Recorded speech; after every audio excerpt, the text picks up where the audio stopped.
Welcome to Pre-Calculus, Section 1.3. We are going to look today at geometric sequences. Now, we have already looked at arithmetic sequences in which it was a sequence of numbers that had a common difference. So, to find the difference, you would just subtract a previous number from the one after it. Today we're going to look at geometric sequences and see how that's different. So, I'm going to pick up here. The warm-up is for you to do on your own, but I want you to read the focus on that's found on page 32. So hit pause, then read it, then come back. Okay, now that you're back from reading the focus on, if you ever even left, who knows. Moving on, many types of sequences are found in nature. One famous one is the Fibonacci sequence that looks like this, in which each successive number is found by adding the sum of the previous two. So 0 plus 1 is 1, 1 plus 1 is 2, 1 plus 2 is 3, 2 plus 3 is 5, and it will continue on like that forever.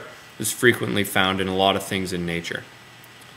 A sequence in which the ratio of consecutive terms is constant is called a geometric sequence. We're going to look at a whole bunch of these now. In a geometric sequence, the ratio of consecutive terms is constant. In an arithmetic sequence that we looked at in section 1.1, the difference between consecutive terms was constant. This time it's a ratio. So the common ratio, R, can be found by taking any term except the first and dividing it by the one before it. So which of the following sequences are geometric? For those that are, state the values of T1, we know what that means, and then R, which is going to be the common ratio. All right, so let's see if this one has a common ratio. So you can find the ratio by taking any term, dividing it by the one before it. So 4 divided by 2 is 2. 8 divided by 4 is 2. 16 divided by 8 is 2. So there you go. Since the ratio is constant, we know that this is a geometric sequence. So our term 1 is 2, and our ratio is also 2. So we can find the next term and the next term and the next term by continuing to multiply by the common ratio R, which is 2. So the next term would be 32, then 64, and 128, 256, and so on. Let's see about this one. 6 and 3 are your first two terms. Now we can find the ratio by dividing 1 by the one before it. So here the ratio would be 3/6 or 1/2. Here 0 divided by 3 is 0. That is not the same as 3/6 or 1/2. Therefore we do not have a common ratio. This is not a geometric series. This is actually an arithmetic series with a common difference of -3. Okay? This one, 0.1, 0.01, 0.001, 0.0001, okay? You can see the pattern here, but let's see if this is a true geometric series or not. 0.01 divided by 0.1. Okay, now if you have a calculator, you can punch it in. You find out that the answer is 10. And then if you do it again with these two, 0.001 divided by the one before it, 0.01, you find out that you get 10 again. All right, this is a geometric sequence and it has a common ratio of 10. So your first term is 0.1 and your common ratio is 10. Here we get a little trickier with some fractions. Now, looking at this thing, it doesn't look like there's anything you can multiply consecutively to go from one to the other, but we better test just in case. So 1/3 divided by 1/2 is the same as multiplying by the reciprocal. So it's 1/3 times 2/1. And of course that geometric ratio is 2/3. Let's see if we get the same thing for the next one. So 1/4 divided by 1/3 is the same as 1/4 times 3/1. And we get 3/4, which of course is not the same as the 2/3 we found for the first one. And therefore we do not have a geometric sequence here. Okay, let's find this one. -9/27. Okay, put this into lowest terms, you get -1/3. See if that works for the next one. 3 divided by -9. Put this into lowest terms, you get -1/3. You could continue that, -1 divided by 3. We know right away just by looking that that's -1/3. So this is a geometric sequence, and our first term is 27, and our common ratio, now this is important because the negative sign flips in and out, the common ratio is -1/3. Alright, finally this one, 2/√2, so we can take this 2, multiply it by √2 to get the next term. See if that works again. 2√2 times √2. √2 times √2 is √4. So 2√4. √4 is 2, so that's 2 times 2, and that equals 4. So that seems to be the next one. If we multiply 4 by √2 again, then yep, turns out we get the one after that as well. So this is also a geometric sequence. Our first term is 2, and our common ratio is √2. Okay, so there you go. Now let's take a look at a general form of an equation that we can derive here to identify any term in the sequence.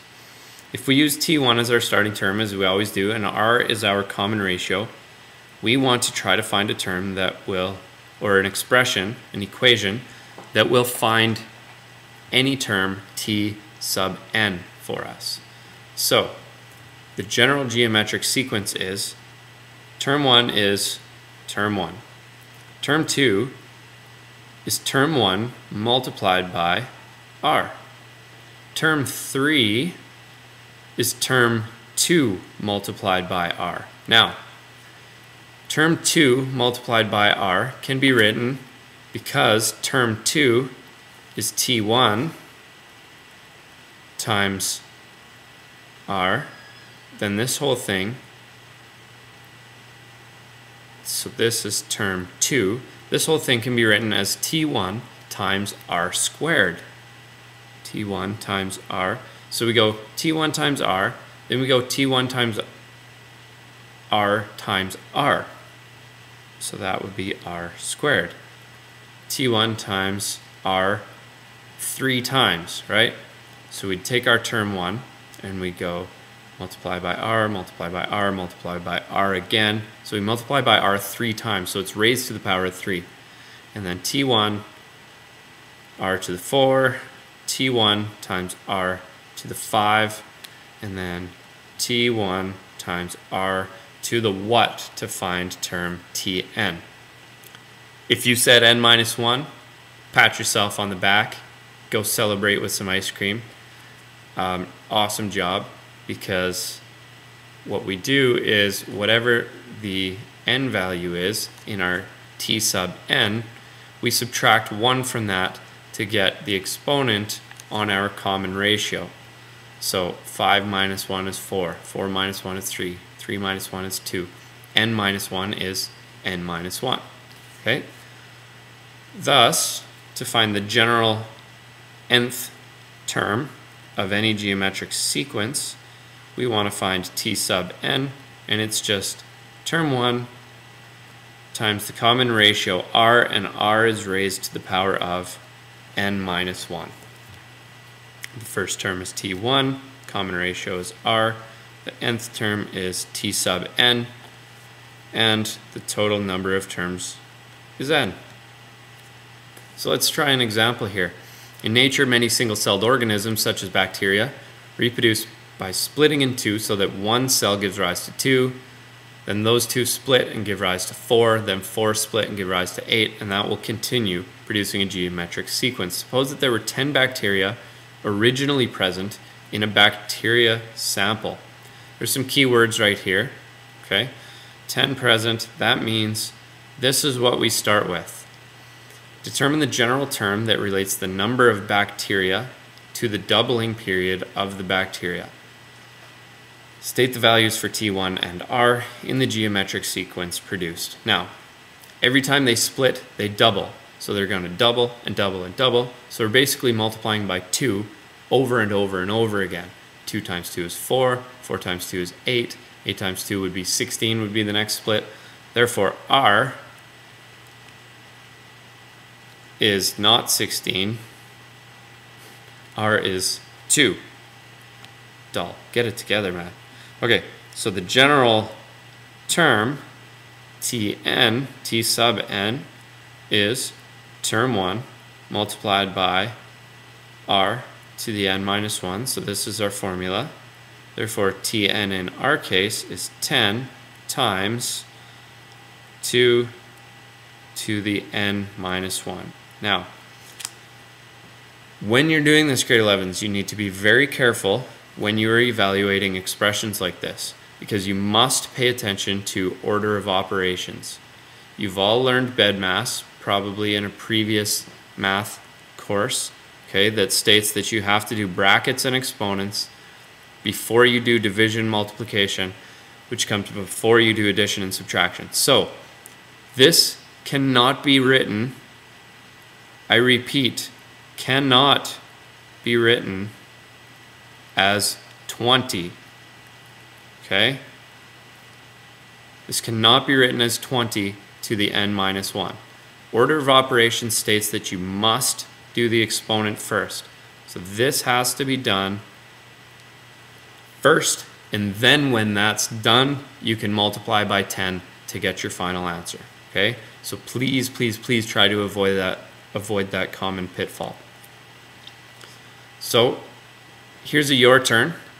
So go ahead and give it a try, and when you unpause the video, the answer will be waiting for you. So hit pause now. There you go.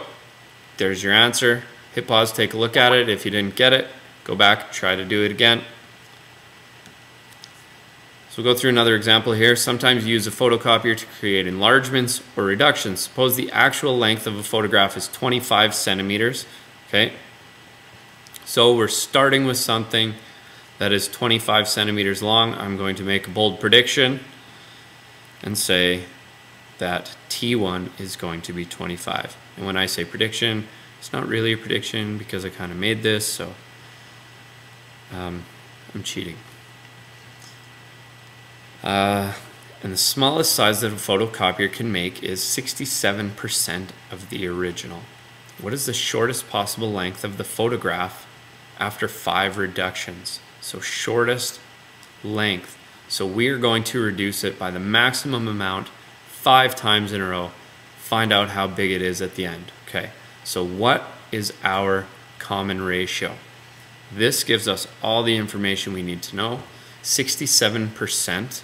Okay, now that can be written either as a fraction, 67 over 100, or a decimal, 0.67, or of course the percent that it was given to us as. I prefer this one, so that's the one that I'm going to use because it's the easiest to punch into your calculator. So that's our common ratio. It will be 67% as big as the one before it. So we want to find the 5th reduction. So 5 reductions would mean n is 5. So T5 equals T1 times R, which is 0.67, to the power of n minus 1, which is 5 minus 1. Okay, so we're going to raise 0.67 to the power of 4 and multiply it by 25. So let's go ahead and do that. It's 0.67 times, I don't have an exponent button on this calculator, so I just have to actually manually do it 4 times. So that's 3, and there's fourth. So 0.20, and that basically represents 20% of the original size. 25 centimeters was the size of our original. So our reduction, the smallest it can possibly be after 5 reductions, is 5.04 centimeters. So the 5th reduction, we can have 5.04 centimeter long photograph.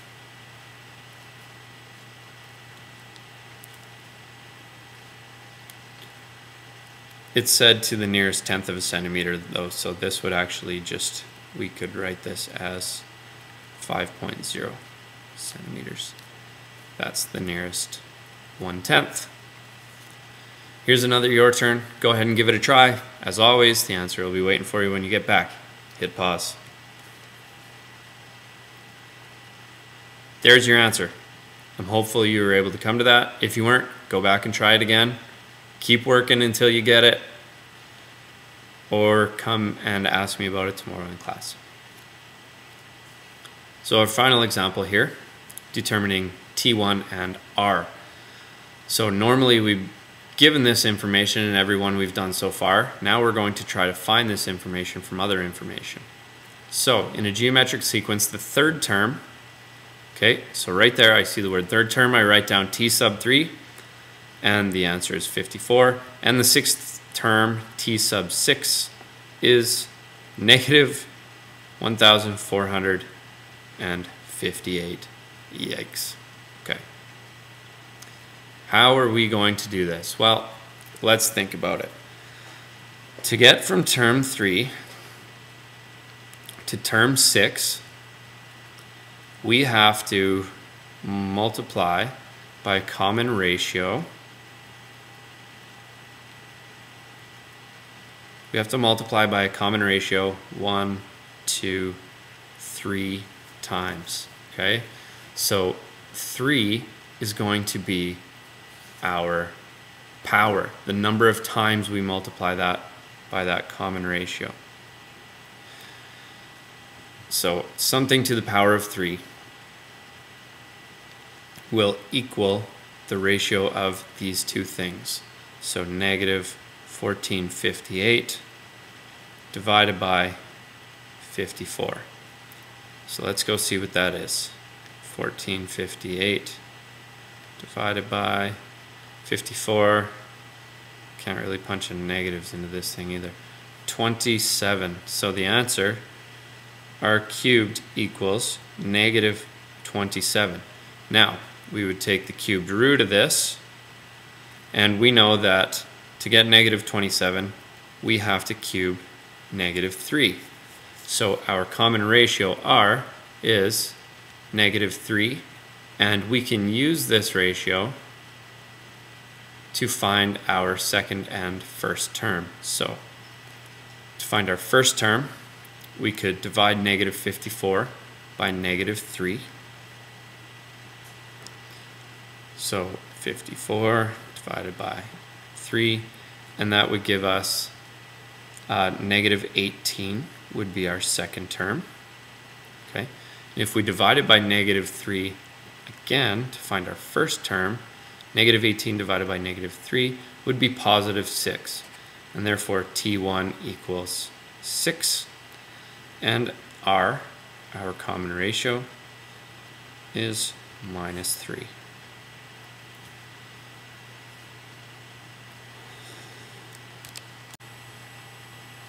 Now, if you didn't like that method, there's another way to do it.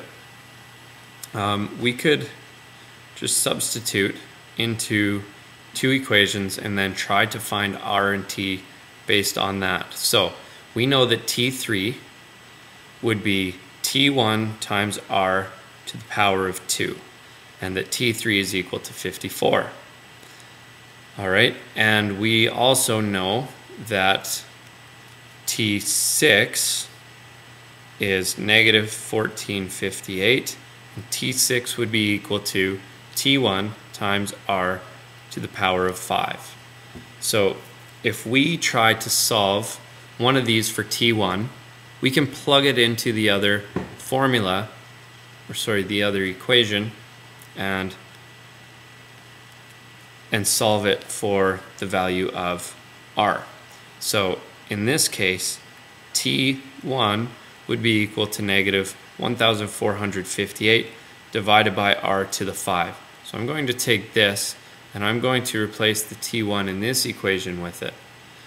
So we now have 54 equals negative 1,458 divided by r to the 5, all multiplied by r squared. Now, these two r's, r times r, will cancel out with with 2 of these 5.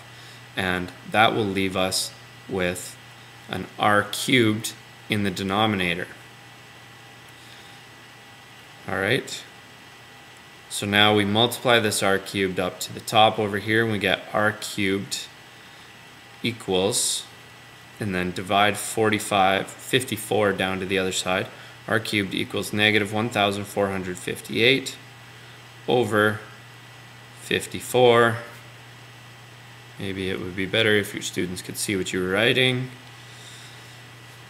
And of course, when you solve for r cubed, you get negative 27, and you solve for r and you get negative 3. And once you have negative 3, you can plug it into here to solve for t1. So we get negative 1,458 equals t1 times negative 3 to the power of 5. Negative 3 to the power of 5 is 81 times negative 3, which is negative 243. So negative 243 times t1 equals negative 1458. Now you see that it's negative on both sides, so our t1 is going to be positive. All we have to do now is divide each side by that negative 243. So 1458 divided by 243, and we get 6. t1 equals 6, which is exactly what we discovered doing it with the other method. Okay, here's your third your turn. Go ahead and give it a try. Hit pause now. There's your answer. Good job if you get it.